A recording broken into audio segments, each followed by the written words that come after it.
Hola mis amigos de YouTube.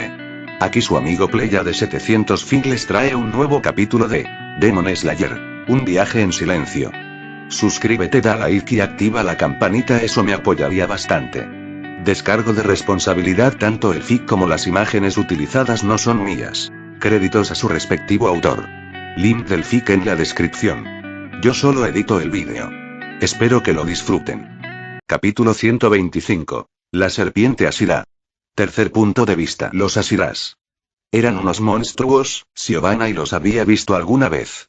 El mero hecho de estar en el mismo espacio que ellos era como tener una cuchilla en el cuello. No ayudó que Kabumaru, su serpiente, le susurrara al oído. La serpiente no diferenciaba entre demonios y humanos y solo le decía la gran amenaza que representaban para él. Le dijo que corriera. Susurró impotencia. Hacía mucho tiempo que no le decían eso.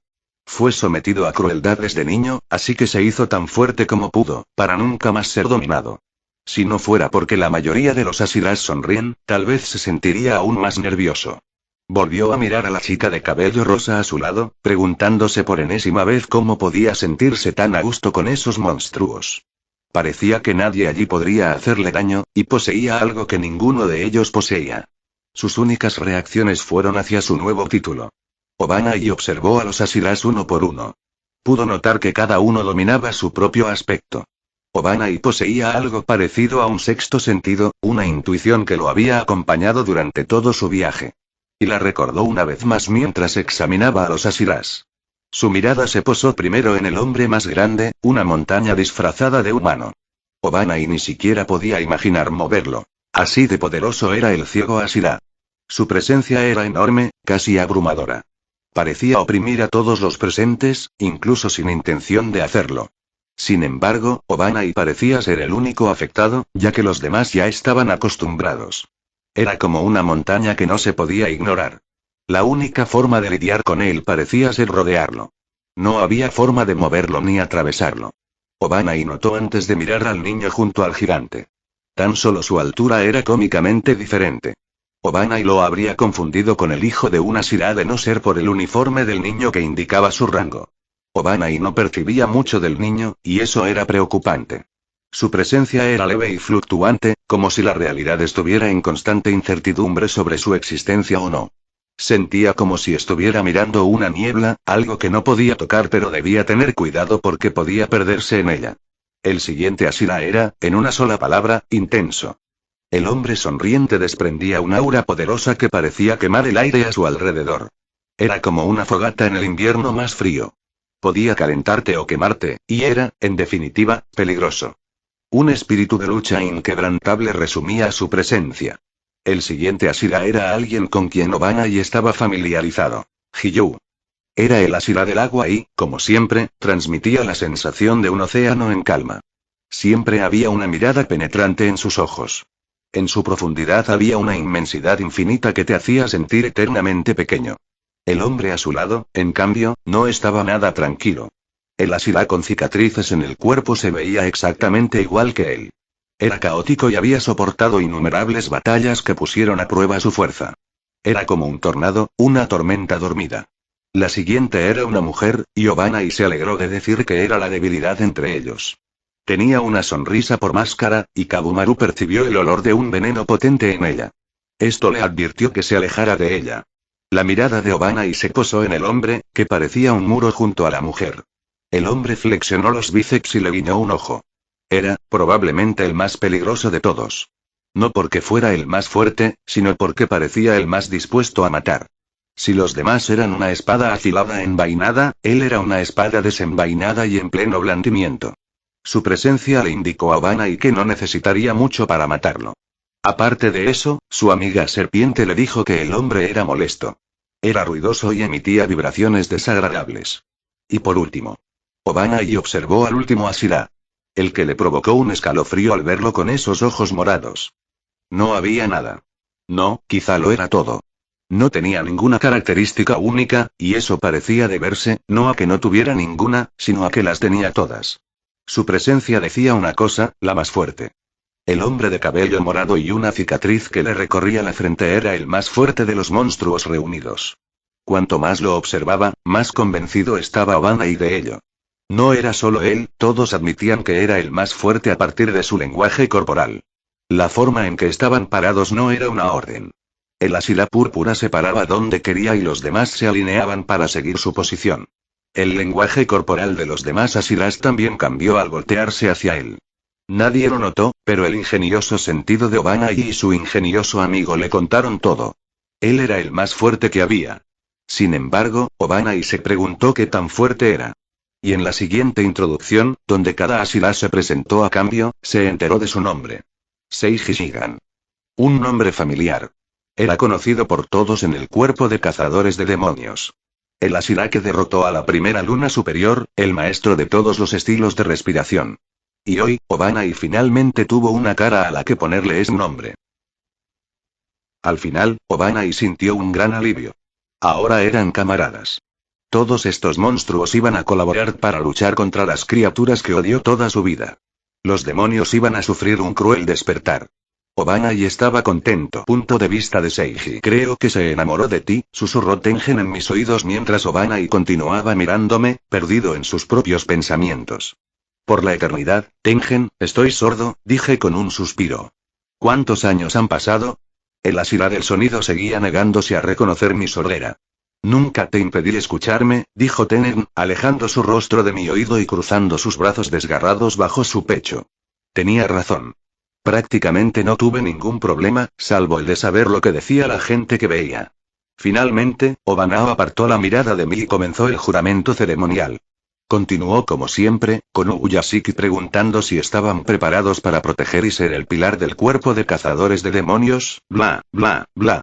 Para mí fue casi demasiado repetitivo, pero para los nuevos Asilas pude ver que fue un momento mágico. Tras el juramento, nos presentamos. Nos presentamos a los recién llegados, uno por uno. Dijimos nuestros nombres y les pusimos títulos. Los recibimos con gracia. Yo, por mi parte, intentaba ser amable con Obanai a pesar de mis sentimientos encontrados hacia él. Hiyu también se alegró de volver a ver a su antiguo Tsugoku, mientras que Sanemi se esforzaba por no arremeter contra él. La verdadera reunión de Asila comenzó a los pocos minutos. Los recién llegados se integraron de inmediato. No había una clasificación oficial entre los Asila, pero Imoi era el líder tácito, así que inició la reunión. Era el mayor y el más experimentado de nosotros. El hecho de que desprendía un aire de hermano mayor también influyó. Seguramente tenía que ver con los huérfanos que cuidaba. La reunión fue mejor de lo habitual y terminamos todo rápidamente. El tema principal de discusión fueron las actividades demoníacas y la reciente luna superior, que fue eliminada. Sanemi y Rengoku recibieron los elogios y el crédito que merecían cuando compartieron lo que sucedió durante la pelea y lo que aprendieron de ella. No fue una batalla intensa en absoluto, nada destacable, como dijo Sanemi. Gyoko era un demonio bastante débil, al que Muichiro, sorprendido, no tuvo problema en abatir él solo. Contra dos Asilas que sabían qué esperar de él, Gyoko no tuvo ninguna posibilidad. De todos modos fue un logro increíble. Deberíamos esperar un aumento en sus actividades, dijo Ubuyashiki. Esta era la tercera vez que una luna superior era asesinada y estábamos más acostumbrados a lidiar con las consecuencias. Normalmente, la actividad demoníaca se disparaba tras la caída de cada luna superior. Al principio, pensamos que era el rey demonio, furioso, quien ordenaba a sus demonios que se descontrolaran como venganza, pero nos dimos cuenta de que no era solo eso. Los demonios competirían por la vacante dejada por la caída luna superior. Esto lleva a demonios ambiciosos y poderosos a arriesgarse y atacar a humanos, incluso a cazadores de demonios, para impresionar al señor demonio. Generalmente era una situación bastante desordenada. Para lidiar con esto, a cada Asila se le asignó un nuevo territorio que debía proteger. No podremos aceptar misiones por un tiempo para mantener a todos a salvo. Ya éramos 10 y cada Asila que custodiaba un territorio era más eficaz que nunca. Un Asila ahora tenía la extensión justa de territorio que podía mantener. Aproveché la oportunidad para levantar la mano y exigir qué parte del territorio quería controlar. Mi solicitud no fue denegada y me asignaron a la región de Gifu. Era una región montañosa con aldeas remotas. Normalmente, lo mejor era asignarme a zonas pobladas, pero como era mi petición, no me la negaron. ¿Y por qué pedí que me asignaran a esta región? La respuesta era obvia. Era la región donde vivía la familia Kamado. Debía pasar el invierno con ellos y esperar a que llegara Muzan. La región de Gifu está bastante lejos de la provincia de Kazusa, dijo Mitsuri, casi quejándose. La provincia de Kazusa estaba cerca de Tokio y era el territorio que le habían asignado. Hemos estado viviendo en la mansión Mariposa, recientemente cambiada debido a que Shinobu es el líder, durante 4 meses completos, por lo que esa distancia fue un giro horrible de los acontecimientos. Bueno, dije, ahora tienes un deber como Ashira. Pero no te preocupes, nos volveremos a ver en Año Nuevo y, si todo va bien, ya no tendremos que separarnos. Le di una sonrisa tranquilizadora, que ella me devolvió con una esperanzada. Como máximo, en 1 año o 2, habría acabado con Muzan Kibutsuji y eliminado a todos los demonios. La reunión terminó poco después, pero no abandonamos la sede. En cambio, nos quedamos a cenar y celebramos un momento. Los nuevos Ashiras y la nueva esperanza. Capítulo 126. Al destino final. Punto de vista de Seiji. Así fue, susurró Kanae suavemente mientras sus delicados dedos recorrían mi cuero cabelludo, masajeando suavemente mi cabeza. Estoy feliz por Mitsuri, ella merece ser una Ashira, trabajó duro por cada onza del peso que lleva ese título. El elogio de Kanae vino después de ver a Mitsuri trabajar duro durante 4 meses. Los dos estábamos en la pequeña terraza con vistas al jardín de la mansión Mariposa. El sol plateado brillaba en el cielo. Su tenue luz iluminaba tímidamente el mundo, pero ninguno de los dos la necesitaba. Ella estaba sentada en el futón, con las piernas colgando de la plataforma, pero sin tocar el suelo. Por otro lado, yo estaba tumbado en el futón, con la cabeza apoyada en su regazo. Sus muslos flexibles eran la segunda mejor almohada del mundo, la primera, obviamente, eran los pechos. El aroma natural de su cuerpo era un perfume para mi nariz. Su toque mágico aliviaba todo el cansancio de mi cuerpo, liberando nudos de agotamiento en mi espíritu. Algo de Kanae que nadie podía replicar era la paz y el descanso que encontré en su abrazo. Su presencia casi me hizo olvidar que estaba en un mundo infestado de demonios sedientos de sangre. Todo era tan relajante y sereno cuando estaba a su lado. Sus dedos acariciaron suavemente mis lóbulos, provocando una sensación desconocida en mis oídos. Sentí que en ese momento podía oír su tacto. ¿Qué más? ¿Qué opinas del otro miembro nuevo? ¿Era Obanari? Me preguntó, pero yo tenía los ojos cerrados y solo me concentraba en la agradable sensación de su tacto, así que no lo vi. Hablábamos de la reunión de Ashria que tuvo lugar hoy. Se suponía que debía informarle sobre lo ocurrido, pero ahí estaba, incapaz de responder por lo relajado que estaba. Mitsuri ya dormía en su habitación. De alguna manera, Rengoku la había convencido de beber sake para celebrar su ascenso, así que estaba borracha y se quedó dormida después de que ambos terminaran el festín. Tuve que llevarla a casa porque estaba borracha como una cuba. No bebía, así que no sabía cómo contenerse. No te quedes dormido, señor. Quiero saber más, dijo Kanae y abrí mis párpados para poder mirarla. ¿Cómo estuvo el otro recién llegado? Preguntó. Estuvo bien, dije, y mi voz se fue apagando mientras pensaba qué más añadir.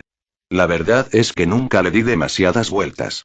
Era una Ashira en la historia original, así que no pensaba en si era digno o una buena incorporación, como hacían los demás Ashira, ni en lo que Kanae esperaba que pensara. Simplemente sabía que era la persona indicada para ser una Ashira. Él tiene Myodio, habilidades similares a las de Hiyuu y la actitud de Sanemi, dije, describiendo a Obanai.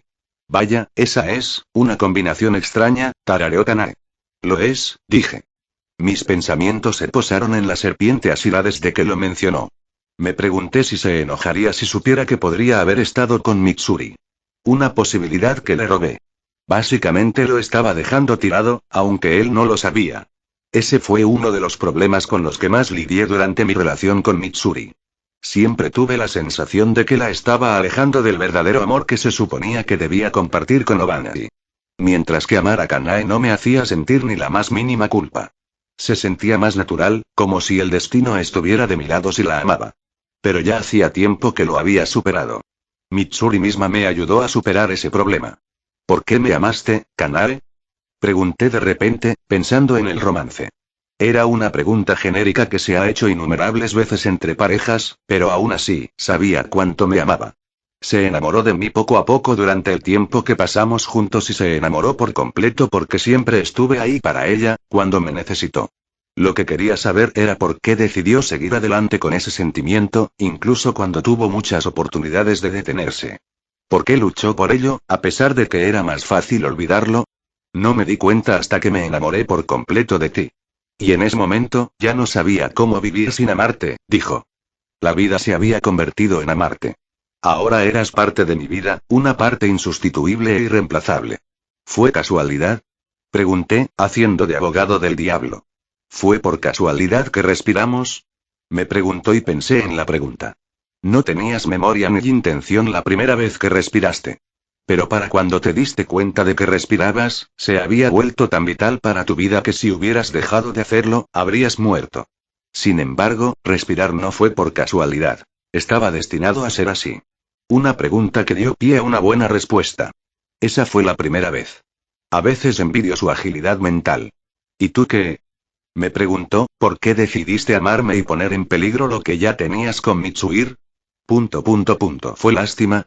Ella se quedó ligeramente quieta mientras preguntaba eso, como si tuviera miedo de su propia pregunta. Me amabas incluso antes de que recuperara mi propio corazón, comencé, siempre he alimentado un odio hacia mí mismo desde aquel día en que el demonio mató a mi familia.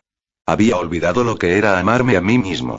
Pero seguí adelante solo con la esperanza de encontrar otro amor y otra familia, dije, y mi mano tomó la suya y la sujetó con ternura. Y fuiste el primer tesoro que encontré, el primer cumplimiento de mi esperanza. Me enseñaste a amarme de nuevo, dije. Ella me necesitaba. Ese fue el primer pensamiento real que tuve cuando la conocí. Sabía que su destino era morir a manos de Duma. Así que saber que me necesitaba fue lo que destruyó mi perspectiva de extranjero. No tenía motivos para vivir de otra manera. Incluso sin mi presencia, Tanjiro y los demás acabarían con Muzan. Pero me sentí necesario en el caso de Kanae. Y desde entonces, mi existencia dejó de ser un obstáculo. De esa manera, sin querer, me ayudó con su sola existencia y eso me encanta. En mi búsqueda de un nuevo amor y una familia, ella fue la primera que encontré. Ya he perdido bastante, no quiero perder nada más, dije. Pude sentir la sonrisa en su cara. Lo entiendo, dijo ella. Nos quedamos así toda la noche. No dejé que me mimara toda la noche, sino que nos turnábamos para consentirnos mutuamente. Hablamos y hablamos y hablamos. A veces hablábamos de los viejos tiempos y a veces de nuestro futuro. También hacíamos algo así como contarnos lo que el otro no podía sentir. Yo le contaba lo que veía, le describía las hermosas estrellas del cielo y, a cambio, ella me describía lo que oía. El susurro del viento, el canto de los grillos y las luciérnagas. De esa manera, pintamos una imagen completa de nuestro entorno. Llenamos el vacío del otro. Como siempre lo hicimos, desde el principio.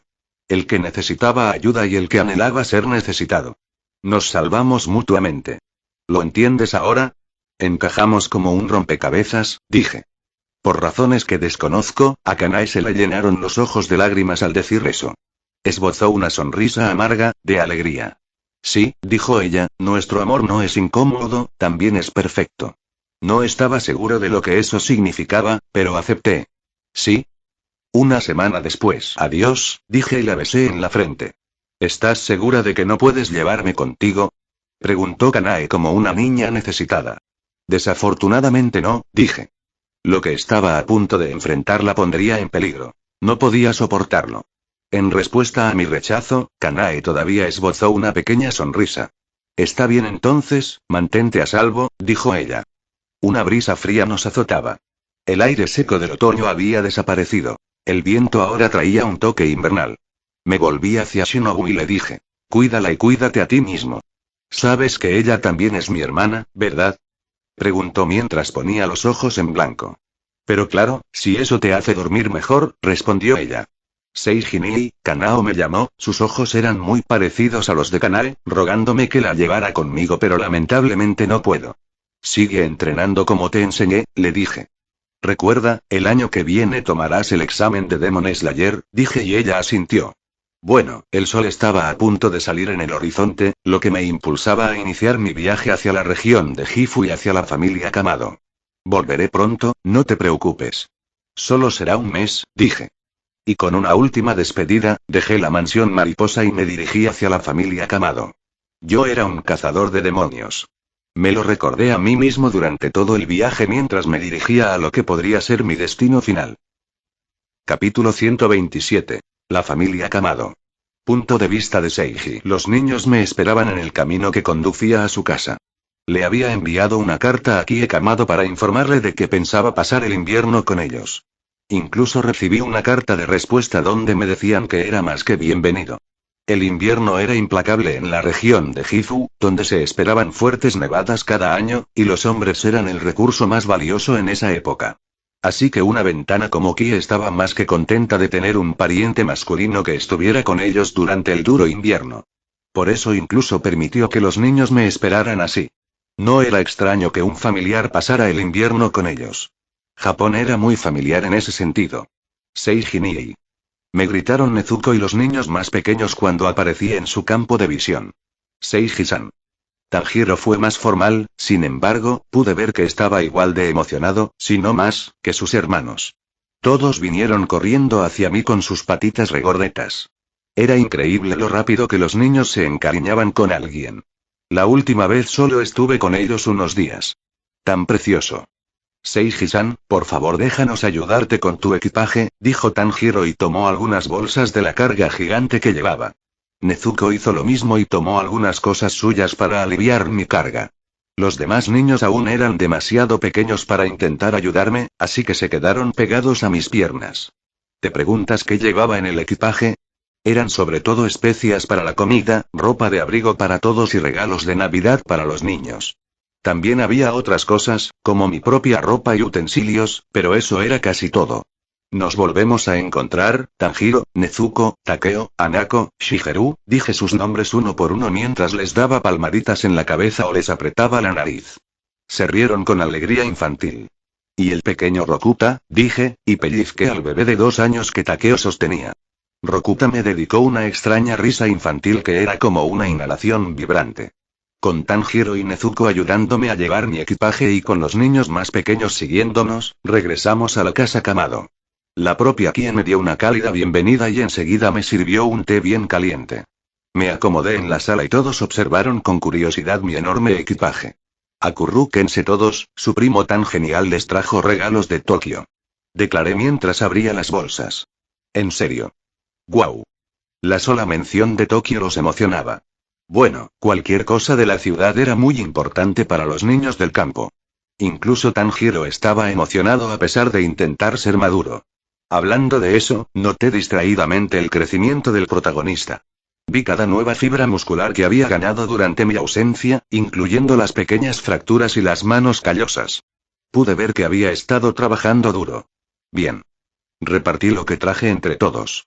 Incluso cuando recibían ropa, lo cual no era muy emocionante para los niños Kamado mostraron expresiones de alegría que hicieron que cada esfuerzo valiera la pena. Al sacarlo todo, me di cuenta de que quizá me había pasado un poco.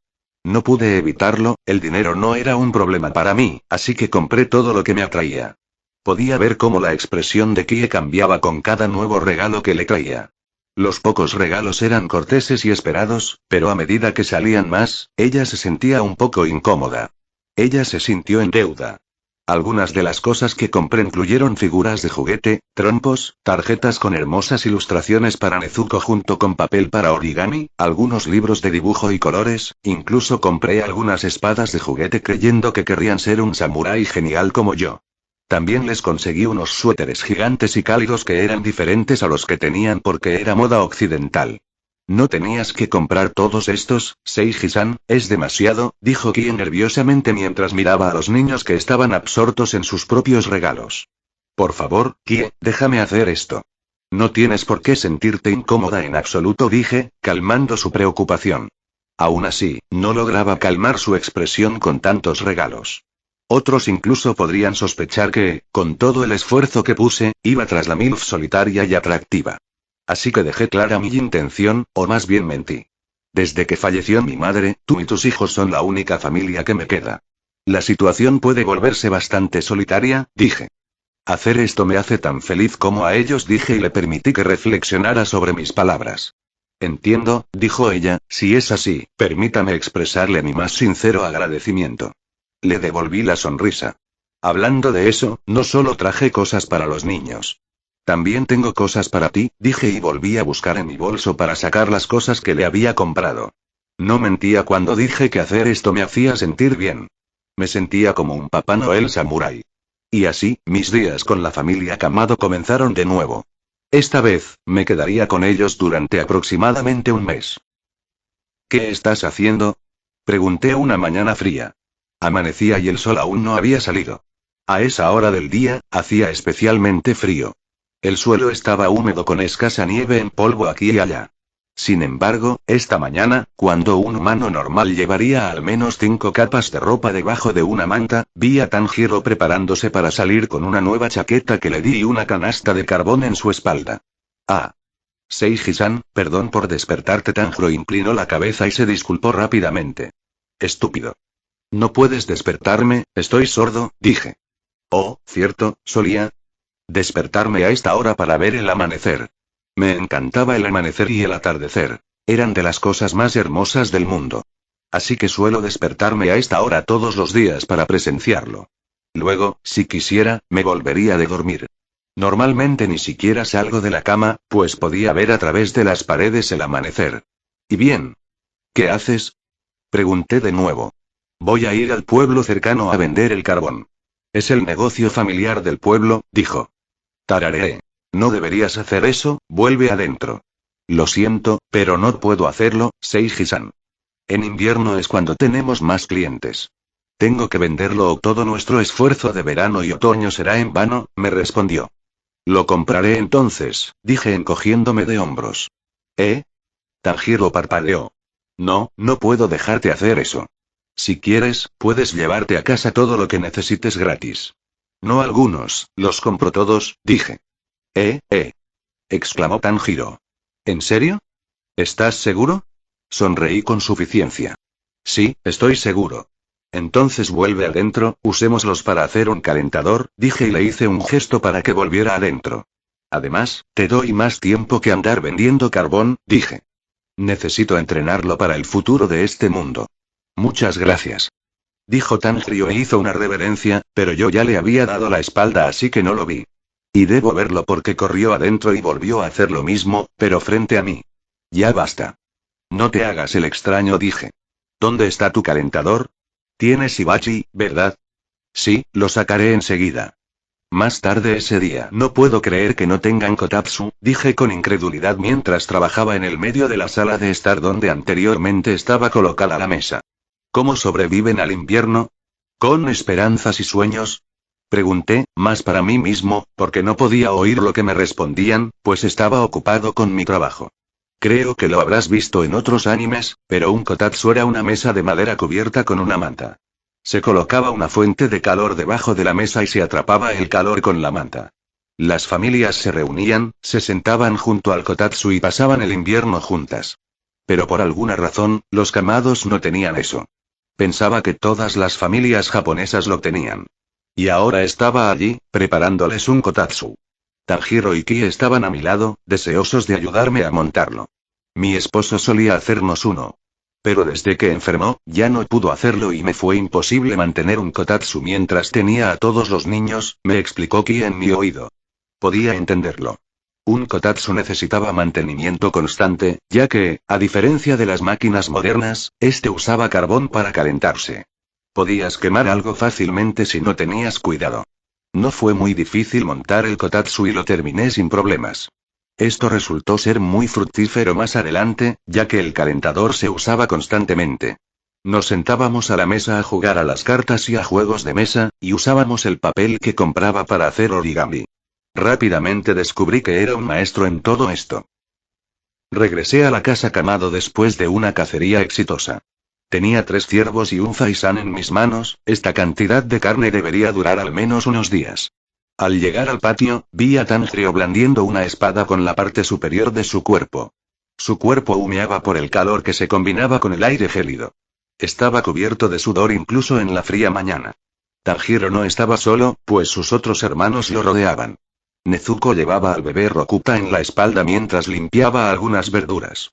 Los demás hermanos corrían por ahí, jugando a la mancha con la nueva juguetería que compré. Pero todas esas distracciones parecían no afectar a Tanjiro, que seguía blandiendo la espada una y otra vez, sin parar.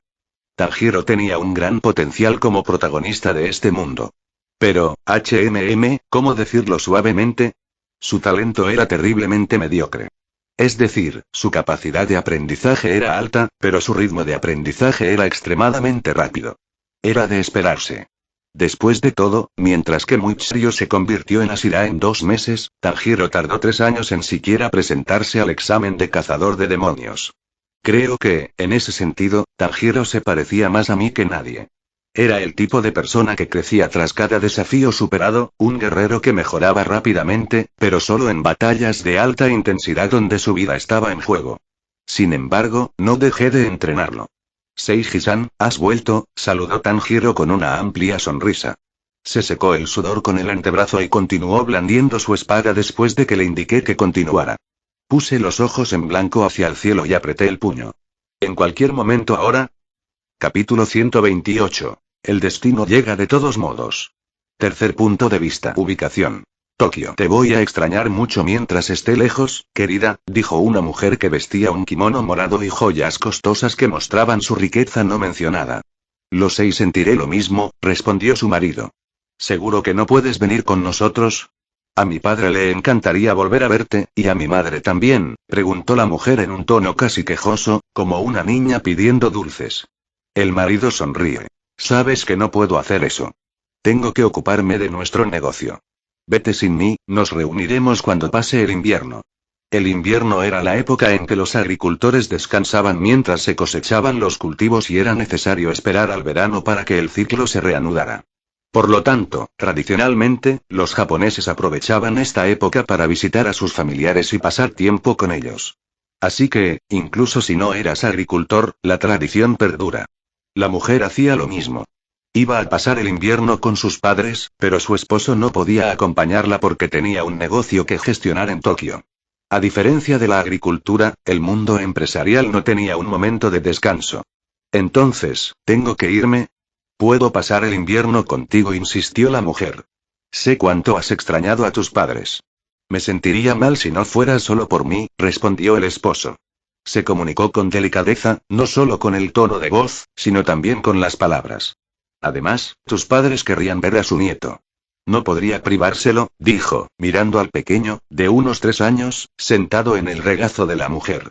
La mujer tarareó, sin discutir, pero tampoco le gustó la respuesta. Al final, bajó la cabeza un poco, derrotada, y abrazó a su hijo con fuerza. Despídete de papá, dijo la mujer, saludando con la mano regordeta del bebé. Papá, te extrañaremos. El hombre sonrió, aparentemente con el corazón, pero la emoción era tan superficial como un prepucio. No era una sonrisa de verdad, sino más bien el pellizco de piel que imita una sonrisa.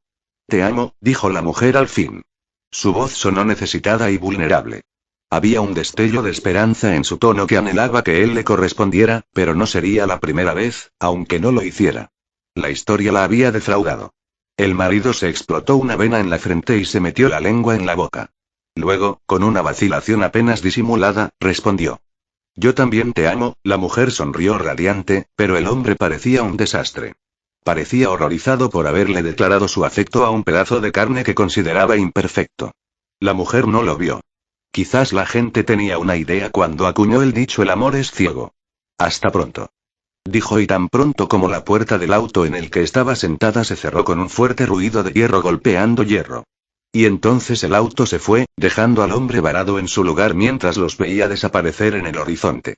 Qué mal gusto, murmuró después de que se fueron. Fue por necesidad y conveniencia que decidió vivir en una ciudad habitada por humanos. Pero a menudo, cuando el deseo de destrozarlos se volvía demasiado fuerte, se preguntaba si siquiera valía la pena. Las únicas entidades que podían hacerle daño llevaban mucho tiempo muertas. De no ser por la conveniencia de la tecnología humana para su investigación, no se habría molestado. No sentía cariño por su esposa. Ella era solo un ser humano, una criatura llena de defectos comparada con su yo casi perfecto. Repugnante. Pero, de nuevo, la mujer, su esposa, tampoco lo habría amado si hubiera sabido que su verdadero marido estaba muerto y fue reemplazado por un señor demonio genocida milenario que era la criatura más vil que existía.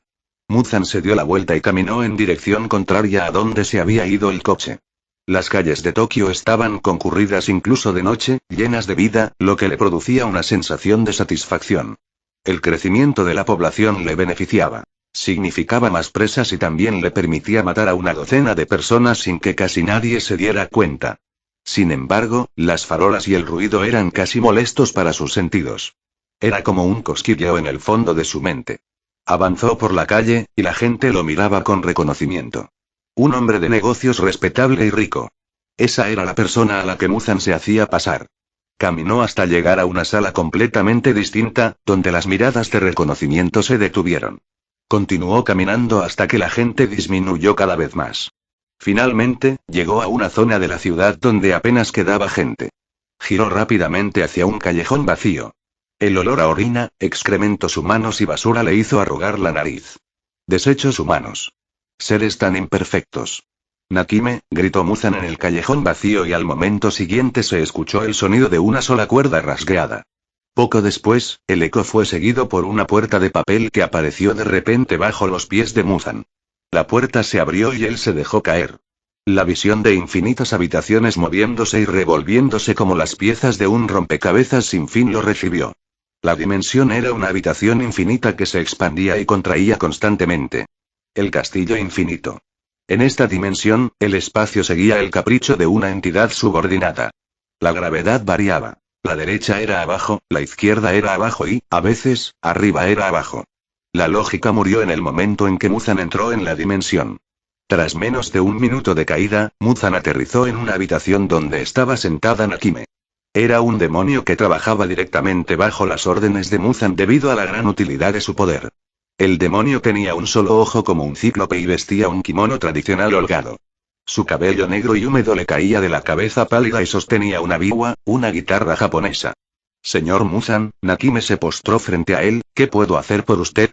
Muzan contempló al demonio largo rato, el silencio se prolongó y Nakime se puso nervioso. Sin embargo, no se percibía ni una pizca de emoción en su rostro.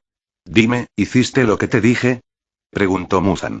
¿Encontraste el cuartel general de los cazadores de demonios o dónde está el líder, Ubuyashiki? El cuerpo de cazadores de demonios no representaba una amenaza para él. No lo había sido desde que ese hombre murió de viejo hacía cientos de años. Muzan había intentado más de una vez eliminarlos por completo, pero eran como cucarachas. Difíciles de matar. Aunque matara a cientos, aunque matara a su líder, siempre había otro humano para ocupar su lugar. Así que había decidido hacía tiempo que no valía la pena el esfuerzo. No valía la pena perder el tiempo exterminando a los humanos de una vez por todas. Los humanos eran débiles de todos modos. Jamás podrían luchar contra la luna superior, y mucho menos contra él. Pero eso había cambiado recientemente. Ahora se estaban volviendo demasiado molestos para sus planes. Habían matado a sus favoritos y subordinados valiosos, y aunque nunca tuvo una conexión profunda con ellos, era motivo de orgullo para Muzan. Aquellos humanos pensaron que podían desafiarlo. Especialmente ese Asira morado. Estaba demasiado seguro de sí mismo. Nakime, no me hagas repetirlo, dijo Muzan una vez más, y una profunda presión surgió de él. El suelo crujió y gritó bajo la presión de su presencia. Su instinto asesino era tan intenso que era palpable. Una hazaña que solo se podía lograr matando a millones a lo largo de 1000 años. Le había ordenado a Nakime que encontrara el escondite de los cazadores de demonios mientras él se hacía pasar por humano.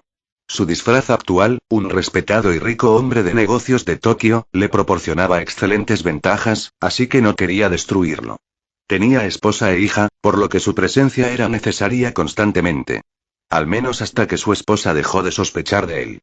Por lo tanto, no podía permitirse actuar de inmediato al enterarse de que las lunas inferiores 6 y 5 fueron asesinadas poco después de la muerte de Douma.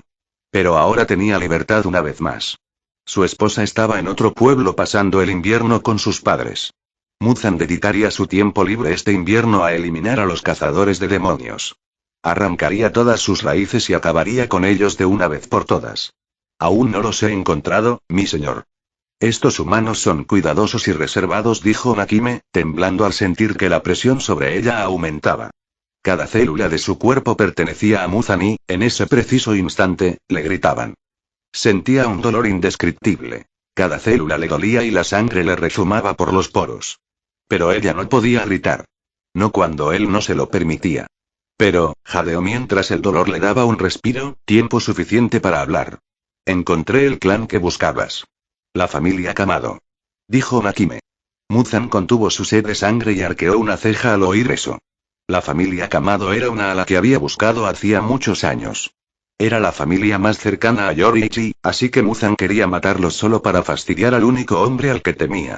Y también existía la posibilidad de que surgiera alguien de esa familia, alguien que heredara lo que Yoriichi tenía.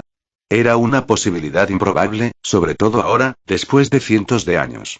Pero incluso si solo había una probabilidad de 0,01 de que alguien como Yoriichi apareciera nuevamente, Muzan no quería darle esa oportunidad. Así que la muerte de la familia Kamado era inevitable. Está bien, eso es aceptable, dijo Muzan, llévame allí. Nakime se aferró a su biwa y golpeó una sola cuerda. Como desees, dijo y de inmediato una puerta se abrió debajo de Muzan, llevándolo lo más cerca posible de la familia Kamado. Incluso el castillo infinito tenía sus propios límites. Cuando Muzan se fue, Nakmie sintió que recuperaba el aliento. Era extraño. Creía que ya no necesitaba ni aire ni agua, pero frente a su rey, todo era posible. Inútil, murmuró Muzan y una nube de aire caliente salió de su boca. Todo el lugar estaba cubierto por una capa blanca de nieve. La temperatura era gélida, pero Muzan casi la pasa. La temperatura apenas le molestaba. Miró alrededor del bosque en el que se encontraba. Le molestó que Nakime no lo transportara a la puerta principal de la familia Kamado. Pero supongo que esto está bien, dijo Muzan, mientras su increíble sentido se expandía y encontraba algo a kilómetros de distancia. En la región solo había una casa y Muzan supuso que eso era lo que estaba buscando. Sus oídos captaron el sonido de una familia feliz cenando. Su olfato escudriñó el aroma de sus objetivos. Un hombre, una mujer y 5 niños. Parecían una familia feliz. Muzan empezó a caminar hacia la casa a paso lento y constante. Todos los seres vivos de los alrededores huyeron al verlo. Con ojos más fríos que el hielo bajo sus pies, Muzan iba a eliminar todas las molestias de su vida. Capítulo 129. El Ashira más fuerte y el rey demonio en igualdad de condiciones. Tercer punto de vista. La casa Kamado. Gracias por la comida. Dijeron todos al unísono con amplias sonrisas en sus caras. Había comida en la mesa, y la cantidad y calidad de la comida eran algo que una familia aislada como los Kamado no debería poder permitirse. Pero allí estaban, comiendo mejor que la mayoría de la gente que vive en las ciudades. El plato principal del día fue venado. La carne se preparaba de diferentes maneras, desde guisada hasta asada al carbón. Para esta cena, casi habían usado toda la carne de un ciervo. Pero esa no fue la única razón por la que la comida fue tan especial. Comer carne se había convertido en la norma desde que Seiji vivía con ellos. Lo que realmente destacó en la comida de hoy fue que el ciervo no fue cazado por Seiji, sino por Tanjiro. El joven había recorrido un largo camino. ¡Qué rico! Hermano mayor, el ciervo que trajiste está buenísimo. Le dijo Takeo, el segundo hijo de la familia Kamado, con entusiasmo a su hermano mayor. Este era un comportamiento natural de Takeo, quien era el que más miraba fijamente a su hermano mayor. Aunque a Seiji no le importaban las cicatrices y ser un samurái, para Takeo, su hermano mayor, Tanjiro, era simplemente el más genial. Seiji se rió para sí mismo, sabiendo que había traído a casa un ciervo más gordo y saludable, pero al parecer simplemente no podía compararse con Tanjiro. El joven se rascó la mejilla tímidamente, pero el orgullo se reflejaba en su sonrisa. No podía describirlo con palabras, pero había alimentado el deseo instintivo de un hombre de mantener a su familia. Me alegra que te guste. Aunque no esperes comerlo todos los días, ya que los ciervos son cada vez más escasos, dijo Tanjiro con una sonrisa. Takeo asintió y continuó comiendo la comida con más vigor y aprecio. Los ciervos no escaseaban, pensó Seiji. De hecho, el invierno solía ser la época más fácil de cazarlos, ya que se aventuraban en busca de alimento y predecir sus movimientos era más fácil gracias a las limitadas fuentes de alimento y a su rastro en la nieve. El otoño era la época de celo, por lo que la mayoría de las ciervas estaban en las primeras etapas de la gestación durante el invierno. Tanjiro era demasiado bueno como para matar ciervas preñadas, por eso las presas eran escasas para él. Kie Kamado también comía su comida con un cariño inusual. No era el primer animal que Tanjiro atrapaba, pero sin duda era el más grande. No pudo evitar sentir un orgullo maternal en su corazón. Sentía que Tanjiro ya había crecido. Entonces, hermano mayor, ¿podrías traer conejos a casa la próxima vez? Preguntó Hanako con una inclinación de cabeza esperanzada, a lo que Tanjiro asintió. Voy a tratar de. La cena siempre era un momento agradable en aquella época. La gente apreciaba mucho más tener comida en la mesa, observó Seiji. Los niños también estaban engordando, aunque no demasiado, ya que cada día se dedicaba a trabajar o jugar al aire libre. Seiji solo podía sonreír ante el cálido ambiente, soñando con cómo sería cuando tuviera su propia familia. Quiero repetir, declaró Takeo y extendió su plato. Yo también, siguió Hanako. Yo también. Shigeru lo siguió, pero se podía ver que aún le quedaba bastante arroz. Bien, aquí vienen los segundos, dijo Nezuko, sirviendo arroz y dándole su segunda porción. También añadió un poco al tazón de Shigeru. Todo iba bien, era una noche como cualquier otra, pero todo cambió cuando la sonrisa de Seiji desapareció mientras miraba alrededor de la casa. Todos se detuvieron, sintiendo que algo andaba mal en el aire. Seiji era la persona más silenciosa de la sala, pero su presencia era la más notable. Era como el jefe de familia, aunque no se le mencionara, así que cuando su sonrisa constante se transformó en un ceño fruncido, todos lo notaron al instante. Todos observaron a Seiji mientras lentamente tomaba su espada gigante que estaba en la esquina de la habitación y la colocaba a su lado. Seiji, ¿qué pasa? Nezuko fue la primera en preguntar. Tanjiro notó que el sudor le caía de perfil sin motivo alguno. Era invierno, no debería estar sudando. Pero ver a Seiji tan serio le asustó un poco. No es nada, dijo Seiji, con los ojos vidriosos por un tenue brillo púrpura que pasó desapercibido bajo la luz. Finalmente, estaba aquí. Muzan Kibutsuji. Pero aún estaba a unos kilómetros de distancia y se acercaba a ellos muy lentamente, como si esperara que el mundo se detuviera para él. Seiji determinó que aún faltaban unos minutos para llegar. Cuervo. Gritó Seiji y el pequeño gorrión que estaba posado en la cubierta del bulbo voló hacia abajo. Llama a otros asilas, como te dije, dijo y como si notara la gravedad de la situación, el pájaro voló por la ventana y desapareció en la noche. Seiji parpadeó un par de veces antes de apartar la vista. Los demás solo vieron una pared hacia donde él miraba. No os preocupéis, sigamos comiendo, dijo Seiji y aunque sintiéndose un poco nervioso, volvieron a sus comidas. Los niños eran muy despreocupados por naturaleza, así que no le daban mucha importancia. Excepto Tanjiro y Kei, quienes no pudieron evitar sentir que estaba terriblemente mal. Aún no podían reaccionar, pensó Seiji. Si le hubiera dicho a la familia Kamado que corriera a un lugar seguro, Muzan se habría dado cuenta y se habría puesto al tanto de los acontecimientos. Entonces Seiji no hizo nada y permitió que el rey demonio se dirigiera a la casa. Después de 5 a 10 minutos, finalmente estaba aquí, como una muerte inevitable. Deja de darme las partes huesudas, a mí también me gusta la carne más suave, se quejó Takeo a Hanako. Tú eres quien dijo que no se desperdiciara nada. Sí, eso significa que deberías comer todo, no darme las partes que no te gustan, resopló Takeo. Dejen de discutir, déjenme comerlos, ofreció Nezuko y justo en ese momento, la puerta principal de la casa Kamado se abrió con bastante fuerza. Todas las cabezas se volvieron hacia la puerta excepto Seiji, que seguía hurgando en su comida. Ya sabía quién era. Vieron a un hombre vestido con un traje occidental negro y un abrigo más blanco que la nieve colgado del hombro. Parecía tener 20 y tantos años, cabello negro azabache y tez pálida. Tenía un rostro estoico, como el de una muñeca hecha a mano. Sin embargo, sus ojos rojo sangre, con una hendidura como la de un felino, el depredador supremo, contenían una crueldad innegable. Eran ojos que solo veían seres inferiores o presas. Un escalofrío profundo recorrió la espalda de todos. Quizás era el aire frío que entraba por la puerta abierta, pero se sentían entumecidos. «Ah, ¿eres un visitante?», preguntó Kie tras un largo silencio.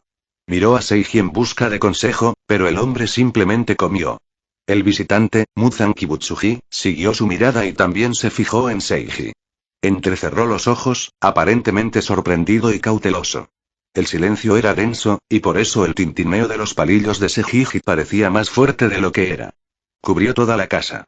Unos segundos después, Seiji terminó su comida y dejó su plato vacío sobre la mesa. Gracias por la comida, dijo mientras le tomaba la mano. Todos lo miraron desconcertados. Incluso Muzan parecía intrigado por su acción. Todos se preguntaban por qué había decidido ignorarlo todo para terminar su comida. Solo el propio Seiji sabía que aquella podría ser su última comida. Así que la terminó con gran agradecimiento. Finalmente, su mano se dirigió a su espada. Los ojos de Muzan escrutaron y estudiaron a Seiji. Por sus recuerdos, reconoció a la Shira de inmediato, pero no entendía por qué estaba allí. Aún así, lo observó con atención, y sintió una sensación de disgusto al notar la sordera del humano. Incluso entre los seres humanos ya imperfectos, él tenía defectos. Pero mientras esos pensamientos cruzaban su mente, el rey demonio no se dio cuenta hasta que fue demasiado tarde. Que tenía una espada en el cuello. Algo gritó. ¡Boom! Fue como saltarse una escena de un videojuego. El rey demonio salió despedido como un muñeco de trapo. Notó un corte en el cuello, el brazo, el estómago, el corazón y los hombros. Estaba cortado por todas partes. Su cuerpo volador dejó un rastro de sangre que manaba como una fuente sobre la nieve blanca. Pero en cuanto aterrizó, todas sus heridas habían sanado como nunca antes. Lo único que quedó fue una sensación fantasmal de cuchillas por todo el cuerpo. Muzan se preparó de inmediato para la pelea. Sus sentidos se agudizaron y las venas cerca de sus ojos se hincharon. Tanjiro, toma la espada y lleva a tu familia a la cueva que te mostré. Quédate allí hasta que regrese o llegue la ayuda, dijo Seiji, de pie en el lugar donde solía haber una puerta. Toda la pared de entrada de la casa fue destruida por completo, dejando un enorme agujero en la casa. Es un demonio, aclaró Seiji mientras se giraba y se encontraba con los ojos temblorosos de Tanjiro. Tanjiro sintió que la sangre le abandonaba el rostro. Había visto demonios antes, y aunque eran peligrosos y aterradores, Seiji siempre los hacía parecer inofensivos. Pero esta vez, Tanjiro pudo ver claramente la seriedad en sus ojos. También podía sentir en sus huesos lo poderoso que era ese demonio en el breve intercambio de miradas. Sintió que el corazón se le helaba en el pecho. Pero en ese momento de miedo y pánico donde sus hermanos gritaban y lloraban de miedo, se formó una resolución inquebrantable y él entró en acción. «Vamos. Es peligroso», gritó Tanjiro, agarró la mano de Hanako y la levantó. Tanjiro corrió hacia un armario que contenía una espada que Seiji había traído consigo al llegar. Era la misma arma con la que Tanjiro entrenó la semana pasada, así que la sentía natural en su mano. «Necesitamos ir a un lugar seguro», dijo Tanjiro, y Kie y Nezuko se apresuraron a seguir su ejemplo. No necesitaron que los convencieran cuando vieron su casa volar por los aires de un solo golpe. Su cuerpo también sabía instintivamente del peligro que los acechaba. Muzan no ocultaba su sed de sangre en ese momento. Cogieron todas las herramientas que pudieron y salieron corriendo de la casa por la puerta trasera. Seiji miró hacia otro lado cuando los vio salir de la casa y se aseguró de que no hubiera ningún demonio cerca del camino que conducía a la cueva. Le había mostrado a Tanjiro la cueva y le había instruido sobre qué hacer en caso de peligro. Así que no estaba demasiado preocupado, la familia estaría a salvo. Estaba seguro de que Muzan tampoco iría tras ellos porque para el señor demonio, matarlo era mucho mejor que matar al Kamado. Y no planeaba morir pronto. Sus ojos morados se clavaron en el señor demonio y penetraron cada resquicio. La última vez que se vieron, tenía demasiado miedo para siquiera mirar de cerca, pero ahora sus ojos se movían sin control, descifrando cada debilidad de Muzan como si estuvieran mirando a un demonio común y corriente. Al descubrir las debilidades, su mente audaz imaginó cómo explotarlas. Mentalmente mató a Muzan 10 veces, no, 100 veces, 1000 veces. Casi podía verse a sí mismo grabando su odio en la carne del demonio. ¡Qué instinto asesino! ¿Cómo ocultabas tanta malicia antes?, preguntó Muzan, sin inmutarse por las miradas que lo desprevenían hasta hacerlo parecer vulnerable. No poder descansar le molestaba, así que Muzan extendió la mano y disparó una pequeña espada hecha con su sangre hacia Seiji. La espada líquida voló, superando fácilmente el sonido, pero falló por un pelo. «¿HM?» Muzan inclinó la cabeza, confundido por el error que cometió antes de recordar perfectamente lo sucedido y darse cuenta de que Seiji se había apartado. Sin embargo, se movió incluso antes de que Muzan disparara su espada, justo cuando su mente terminó de calcular y decidió disparar el proyectil. Por eso no se dio cuenta la primera vez. Interesante, comentó Muzan con una pequeña curva en sus labios. Estaba completamente fuera de su plan tropezar con el Asila púrpura y estaba molesto por su falta de control sobre el evento, pero no estaba enojado. Aunque no era su plan, esta era una gran oportunidad para matar a su mayor molestia. Incluso dejó de lado a la familia Kamado y se concentró en la presa más importante. Seiji no habló y dejó que sus acciones hablaran por sí solas. Arrojó la vaina de su espada lejos, lo suficientemente lejos como para dificultar su recuperación, y se colocó en posición. ¿No piensas volver a envainar la espada, eh? Así que estás preparado para morir, pensó Muzan, pensando en el significado de aquella acción. Eso le hizo bajar un poco la guardia. Le tranquilizó el hecho de que el propio Seiji no creía tener ninguna posibilidad. ¿Pero era eso realmente lo que significaba esa acción? ¿O Seiji arrojó la vaina de su espada porque estaba planeando terminar con todo esta noche? Después de todo, si Muzan era asesinado, todos los demonios bajo su control dejarían de existir. En medio de la fría nieve y la pálida luz de la luna, el más fuerte Asira y el rey demonio se encontraron en igualdad de condiciones.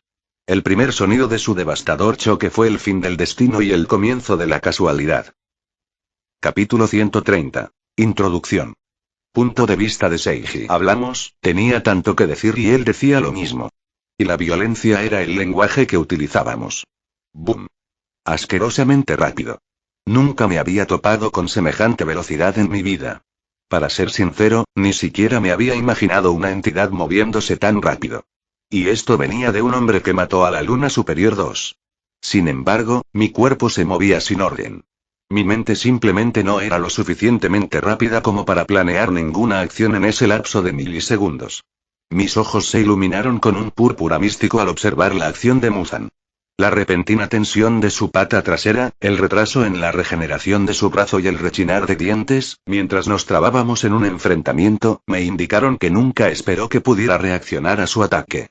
Su lenguaje corporal me indicó que se abalanzó sobre mí con la única intención de atravesarme. Nunca esperó que lo empujaran. Para ser sincero, no podía culparlo, porque nunca esperé poder reaccionar tan bien ante él. Simplemente nunca me había topado con semejante velocidad, así que me sorprendió tanto como a él.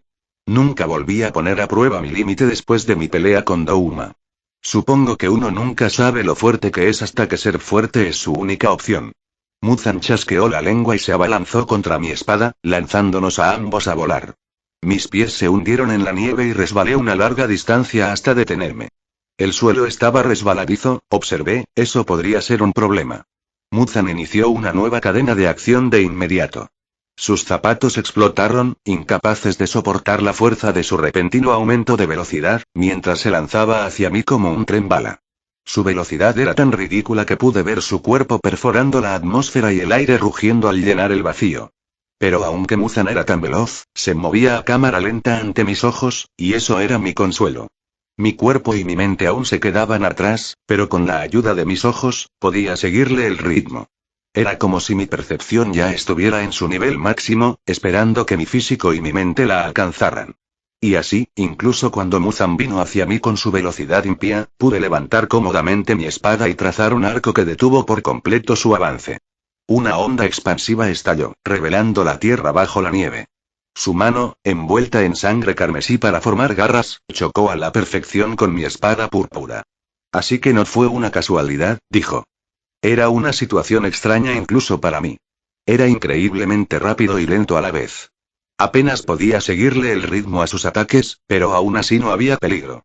Solté mi espada y la dejé doblarse bajo su peso demoníaco.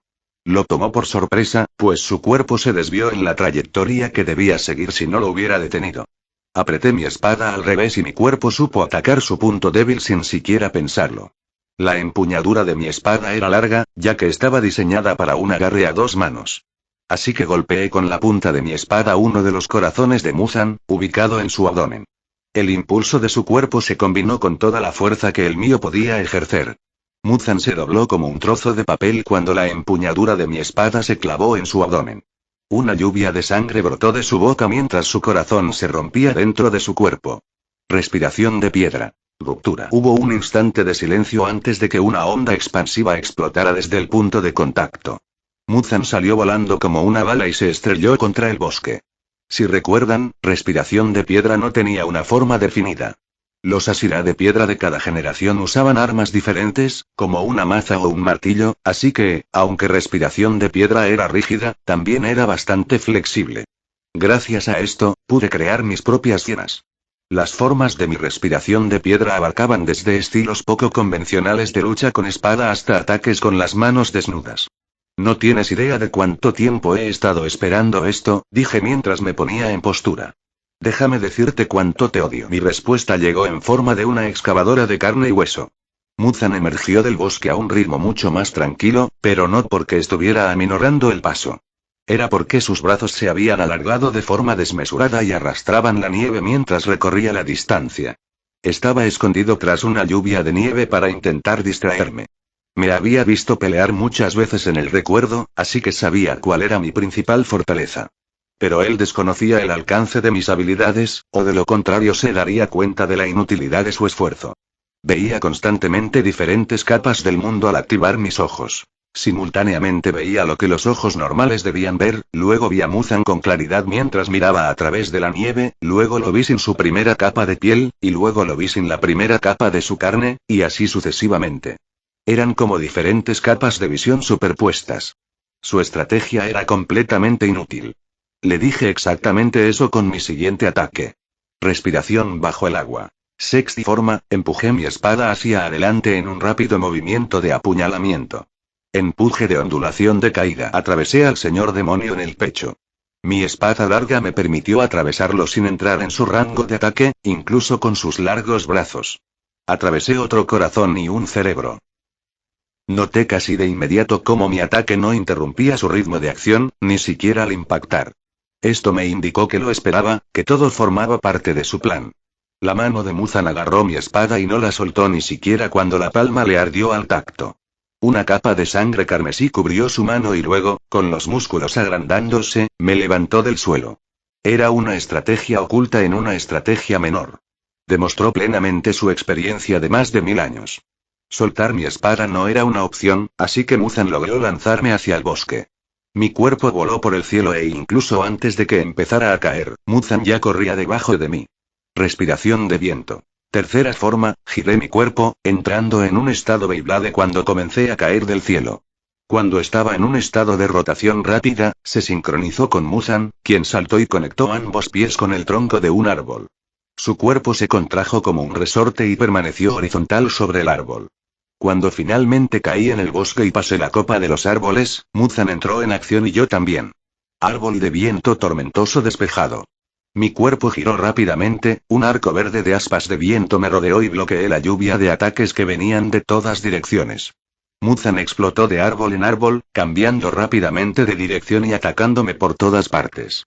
No se molestó en buscar oponentes y me atacó por completo. Pero se encontró con la escalofriante realidad de que no tenía ninguna oportunidad, ni siquiera en el aire. Cuando alcanzas un nivel tan cercano a la perfección como el mío en el arte de la lucha, las oportunidades desaparecen. Mis pies tocaron el suelo y salí ileso. Nuestro entorno no era tan grande, ya que los árboles se desprendieron o explotaron por la fuerza que soportaron cuando Muzan se lanzó desde ellos. La batalla no tuvo pausa. Muzan se lanzó de un lado a otro, cambiando rápidamente de dirección usando los árboles como punto de apoyo. Su velocidad era incomparable con cualquier otra que hubiera experimentado, y sumado a la imposibilidad de cambiar de trayectoria, mis instintos me gritaban que corriera. Muzan sabía de antemano cuál era mi estilo de lucha. Su increíble experiencia lo confirmaba y, desde el principio, aprovechó al máximo mi debilidad. Témeme, conozco tu debilidad, parecía decir su acción mientras su cuerpo de boletín rozaba mi punto ciego más de una vez, pero no atacó de inmediato. Estaba buscando una reacción. Yo era rápido, así que podía bloquear un ataque desde un punto ciego si pasaba de la inacción a la acción. Pero si hacía un movimiento o dejaba una abertura mientras realizaba otra acción, él tendría la victoria asegurada. Por desgracia para él, no era la primera vez que alguien se aprovechaba de mi limitada visión. Douma también lo hizo, y lo hizo mejor. Así que yo también me lancé a la acción, usando los árboles como punto de apoyo para disparar, igual que Muzan. La única forma de controlar mi punto ciego era moviéndolo constantemente. No, témeme, conozco mi debilidad, fue mi respuesta mientras me movía con más velocidad que él, incluso con mi perfecto juego de pies y movimiento. No tenía buena forma física. Nunca sintió la necesidad de adquirir tales habilidades porque podía superar cualquier debilidad. Esa era la maldición de ser demasiado fuerte. Nunca aprendiste a utilizarla adecuadamente. Mientras movía en diferentes direcciones por el bosque, los árboles que usaba como punto de apoyo explotaron por la fuerza, pero los míos no, porque aplicaba la fuerza justa y no me movía en direcciones opuestas. Era casi como si me resbalara de los árboles lo justo para cambiar de trayectoria. La física bien podría haber muerto allí, mientras nos movíamos uno alrededor del otro como fuerzas inestables de la naturaleza.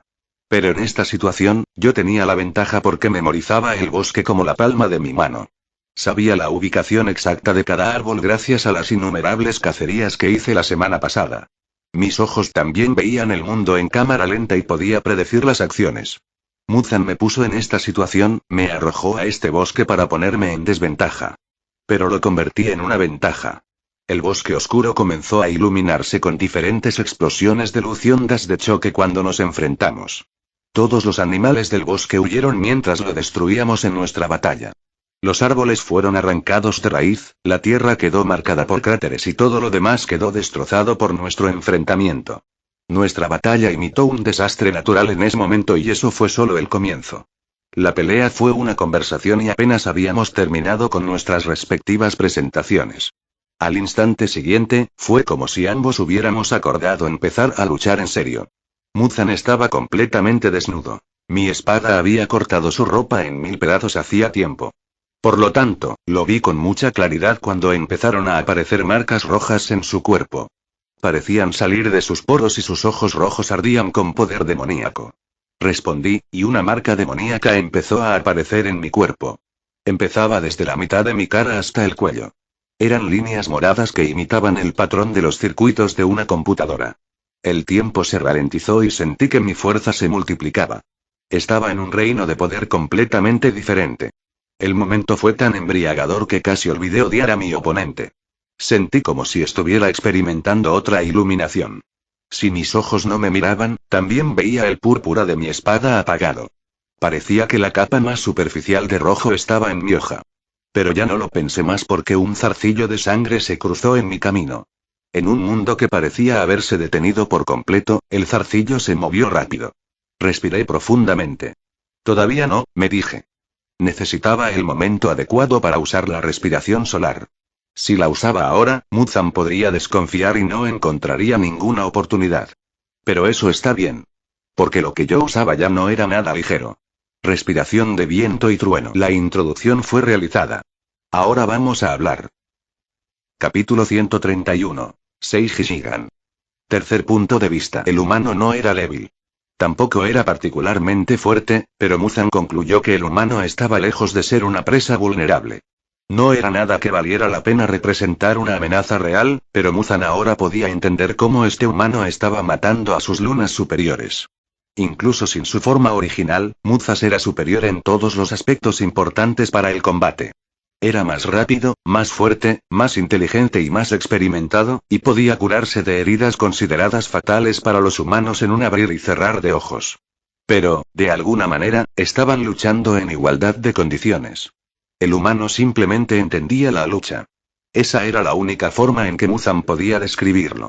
Dispararon por el bosque como balas vivientes, arrasando los árboles y dejando un rastro de destrucción tras su batalla. De alguna manera, el humano, más débil y lento, pudo seguir el ritmo de la batalla. No, sería más correcto decir que el humano estaba ganando la pelea. Muzan simplemente estaba encubriendo cada error con su regeneración. Así, la pelea estaba igualada. Si no fuera por eso, habría muerto 10 veces. 100 veces, incluso. Aunque impresionado, Muzan también sintió que la molestia crecía en su corazón, por lo que al momento siguiente, marcas demoníacas comenzaron a aparecer en su cuerpo y sintió una oleada de su verdadero poder en sus venas. Hacerlo fue como soltarse unas esposas.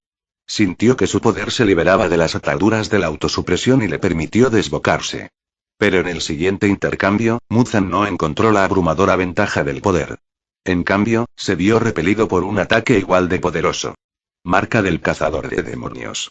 Muzan observó las marcas que aparecieron en el humano. Una imitación barata de la marca del demonio en un humano.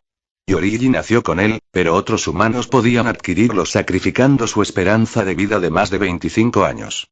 Los demonios no enfrentaban tales problemas porque eran prácticamente inmortales. Chasqueando la lengua con fastidio, Muzan manipuló su brazo para convertirlo en una cuchilla afilada y se lanzó contra el humano. Derribó los imponentes árboles como si fueran hierba y se abalanzó sobre él como una fuerza implacable de la naturaleza. ¡Bum!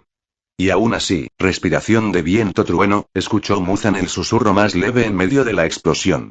Muzan conocía las técnicas de respiración que los humanos solían usar para combatir a los demonios. Pero nunca había oído hablar de un estilo particular que combinara dos elementos. Así que lanzó un zarcillo de sangre para tantear el terreno. No sobreviviste cientos de años sin ser cauteloso. Los ojos demoníacos de Muzan se abrieron de par en par y sus pupilas se estremecieron ante la escena que contemplaba. El humano se desvaneció en una imagen residual. Fue tan rápido que el propio Muzan apenas se percató, incluso después de desatar todo su poder. ¡Qué velocidad tan bruta! Para cuando se maravilló de la velocidad, el ataque ya estaba consumado. El humano ya estaba detrás de él. Muzan podía sentir el calor en su piel. Fue como si el humano se hubiera teletransportado en un instante. No había sonido, ni perturbación en el aire, ni imagen alguna. Para cuando los 5 cerebros de Muzan procesaron lo sucedido, ya había sucedido. Apenas fue lo suficientemente rápido como para saber cómo lo habían cortado. El mundo tardó aún más en reaccionar. Todo empezó con el largo zarcillo que le lanzó al humano. El hilo de sangre se cortó justo por la mitad y, al llegar a su brazo, trazó una desagradable línea circular. La línea se extendió, curvándose y fluyendo por todo su cuerpo antes de estallar. Fue como si muchas cremalleras se materializaran en su cuerpo y se abrieran. Ese día, Muzan pudo experimentar de primera mano el estilo de respiración más rápido que existe. Era fácilmente más rápido que incluso métodos como la respiración solar. Para ser completamente honesto, incluso el humano no tenía control sobre sí mismo mientras usaba la técnica y todas las acciones estaban predeterminadas. ¡Ah! Un grito gutural brotó de Muzan al sentir el dolor punzante en el cuerpo. Fue entonces cuando se dio cuenta de que las líneas en su cuerpo no eran aleatorias. Todas apuntaban a sus órganos vitales. Sus 5 cerebros y 7 corazones. Solo la mitad de ellos resultaron dañados, pero ese acto por sí solo decía mucho del peligro que el humano representaba para él. Tú. Cantó Muzan con inmenso odio y sus ojos rojos ardían al enemigo. Ahora Muzan cambió de opinión sobre cómo veía al humano. Ya no veía a un mortal con la fuerza suficiente. Vio peligro, vio una amenaza.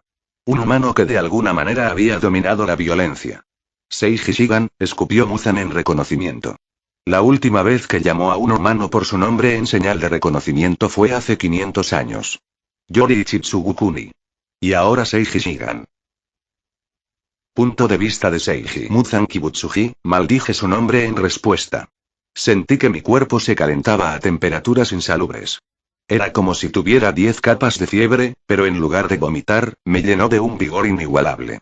En mi último ataque, prioricé solo la velocidad, y se notaba. Mi ataque apenas le hizo daño al señor demonio. Un corte así fue como un rasguño para él. Intenté cortarlo, pero tuve que recurrir a la codicia por su debilidad. Sin embargo, la naturaleza violenta de aliento de viento aún se notaba, y la herida de Muzan explotó en sangre y carne. La respiración del viento podría hacer que una cuchilla afilada se volviera violenta como una motosierra.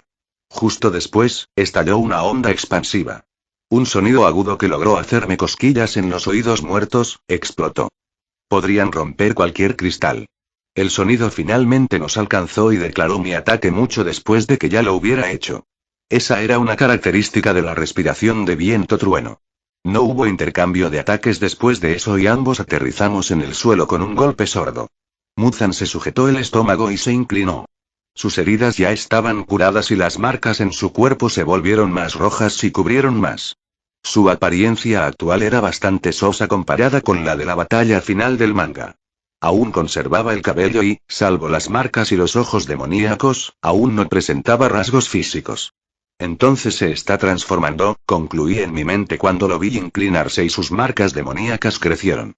Antes de que esos pensamientos terminaran en mi mente, mi cuerpo ya se movía. Sería un estúpido si me quedara quieto mientras él se transformaba en algo contra lo que no podía luchar. Respiración de tormenta. Primera forma, dije y me moví a una velocidad casi igual a la de respiración de viento y trueno. Furia de tempestad. Mi cuerpo no se resistió ni dudó mientras ejecutaba el movimiento como solía hacerlo.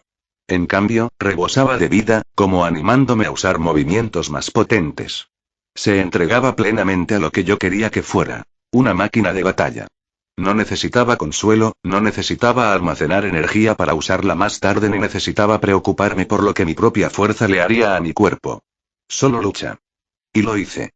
La ferocidad y la facilidad con la que me movía eran muy diferentes a las que tenía cada vez que usaba 3 estilos de respiración a la vez. Esta vez, corté al señor demonio en pequeños pedazos de carne. La tierra se quebró y todo a su alrededor quedó destrozado. Cuando me detuve a pocos metros, solo quedé un terreno hueco y desprovisto de vida. Incluso las algas bajo una capa de nieve fueron destrozadas. Pero de alguna manera Muzan permaneció en una sola pieza. Apreté los dientes. Mis ataques impactaron y lo descuarticé, pero su cuerpo sanó antes de que pudiera caerse. Ya había curado la mitad de sus heridas cuando terminé mi ataque. Ya lo veo. Por eso se necesita aliento solar y una espada roja para acabar con él. Muzan se curó demasiado rápido. Sin embargo, mi ataque pareció enfurecerlo muchísimo. Lo supe por mis ojos.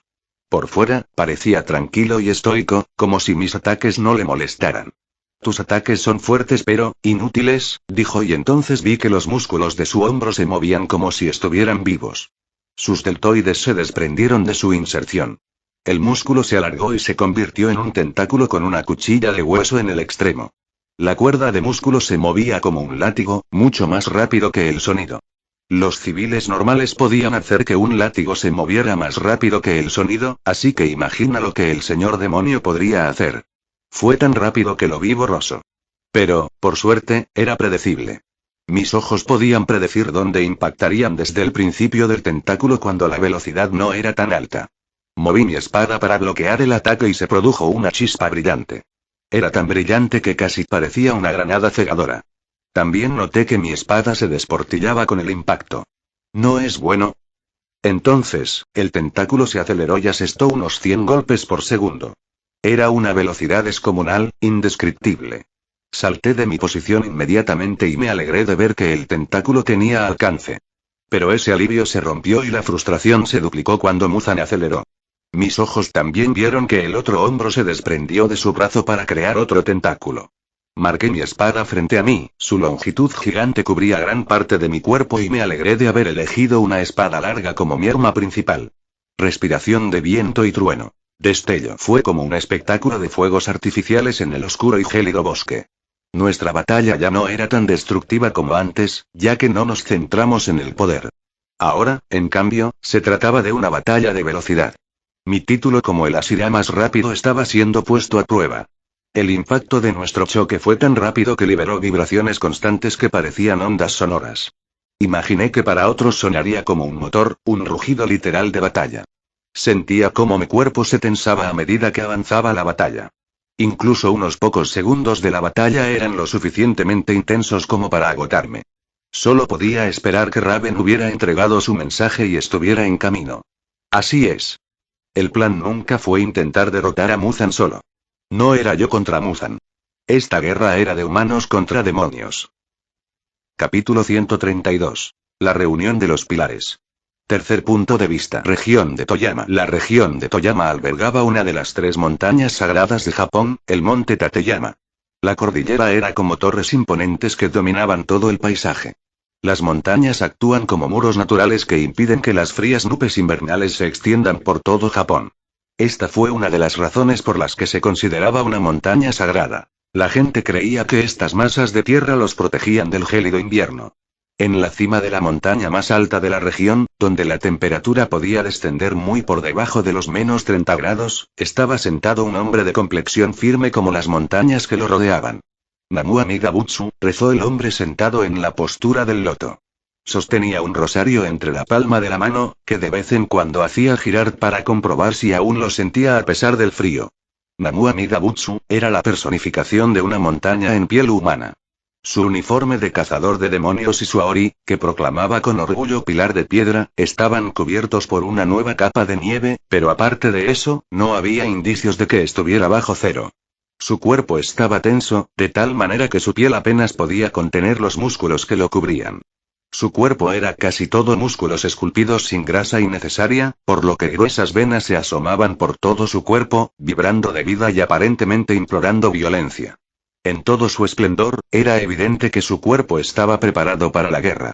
Era la herramienta definitiva de violencia y destrucción.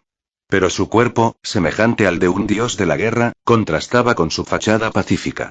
Tenía ojos ciegos, más blancos que la nieve, y una expresión amable. A simple vista, se notaba que no era el rostro de un belicista, sino el de un santo. Quizás Buda. Uno solo podría imaginar si su cuerpo estuviera unido a otra cabeza. El mundo habría estado sumido en el caos. El hombre era Gyomei, el pilar de piedra. Respiró hondo y creó un vacío alrededor de su nariz. Su cuerpo temblaba con una fuerza desbordante y sus músculos se abultaban como serpientes vivas bajo su piel. Pero permaneció completamente inmóvil, mostrando un control absoluto sobre su poder.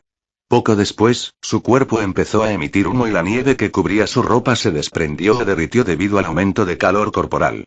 En ese momento, era como una montaña volcánica, a punto de explotar.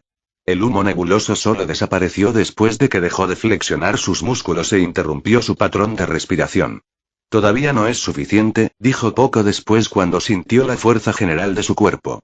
La afirmación era una locura. Cualquiera en el mundo estaría más que satisfecho con ejercer el poder que él tenía. Pero para él, su fuerza era casi insuficiente. Casi no fue suficiente para proteger a todos. No fue suficiente para derrotar a sus enemigos. No fue suficiente para quitarle a su hermano menor la responsabilidad de ser el más fuerte. Esta cantidad de fuerza no fue suficiente para Gyomei. Necesito ser más fuerte, necesito ser más duro y necesito ser más inflexible, su voz profunda penetró el aire gélido.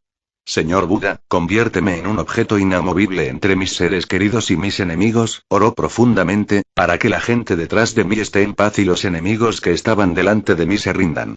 Apretó su mano con tanta fuerza que las cuentas de oración se convirtieron en polvo y un mapa de venas apareció en su mano. Namu Amida Butsu, se oyó el sonido del aire aspirado por una aspiradora. El oxígeno escaseaba a tanta altitud y con un aire tan frío. Era una muerte segura para todos los demás, pero sirvió como el campo de entrenamiento perfecto para Gyomei. Sus músculos se tensaron y se agitaron con fuerza. El simple hecho de producir suficiente calor corporal para sobrevivir a la gélida temperatura sometía a tensión a su cuerpo, que lo moldeaba para ser más fuerte y resistente.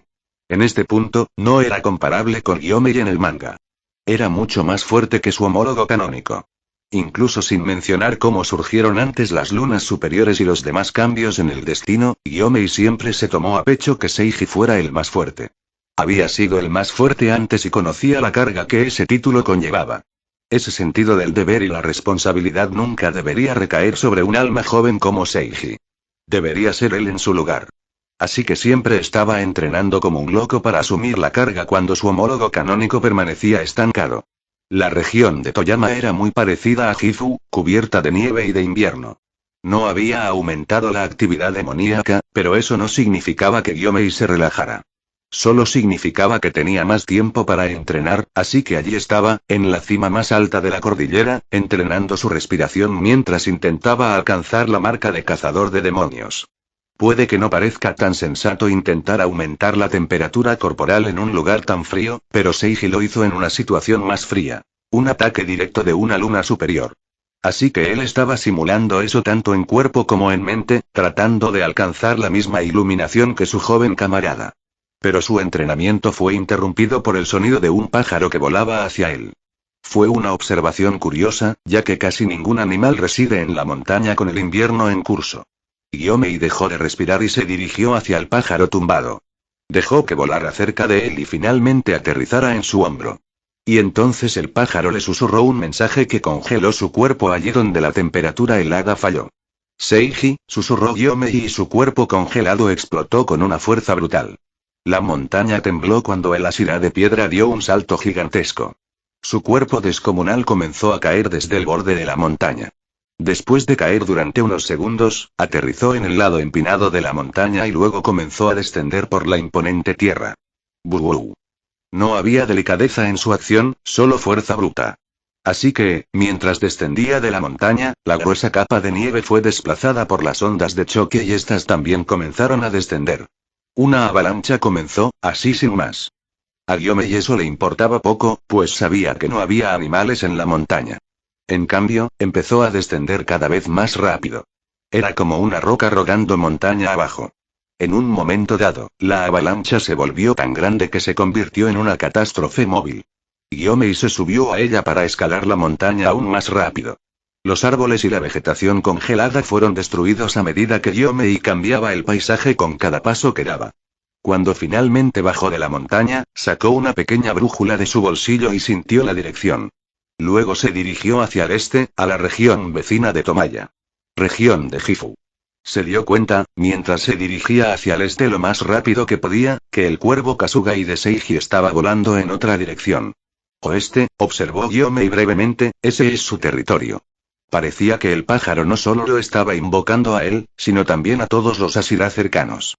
Gyomei lo felicitó mentalmente y le deseó suerte.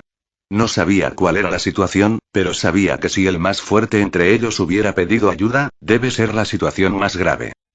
Tercer punto de vista. Cuervo voló sobre las nubes, soportando el crudo aire invernal. Batió sus diminutas alas tan rápido como pudo, pues sabía que la vida de su compañero dependía de ello. Voló a todas las regiones alrededor de Gifu y les envió el mensaje. Era una llamada de auxilio de Seig, tan grave que creyó que podría perder la vida. Primero fue a Gyomei como le habían ordenado y ahora acababa de transmitir el mensaje al segundo Asira. Un Asira que de alguna manera era incluso más rápido que ella. Destello. Tengen era veloz mientras maniobraba por el bosque. Había ignorado los largos y sinuosos caminos y se dirigía directamente a través del bosque hacia la región de Gifu. Su cuerpo cortaba el aire como una flecha. Sabía que debía reservar energía durante el viaje para poder luchar al llegar a su destino. Su entrenamiento shinobi le exigía que redujera la velocidad y corriera con mayor eficiencia. Pero él ignoró todo eso. Respirar solo resultó ser un desafío a la velocidad a la que iba. Pero aún así, aprovechó al máximo su estilo de respiración y empleó la nueva técnica que había aprendido de Seiji. En cierto momento, le preguntó al joven Asira cómo ser más rápido. Y este le presentó los estilos únicos de respiración de viento y respiración de agua.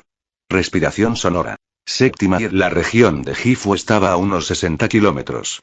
Tengen quería llegar allí en 10 minutos. Guión resonante. Bueno amigos. Eso fue todo por hoy. Espero que les haya gustado y que Dios les bendiga. Chao.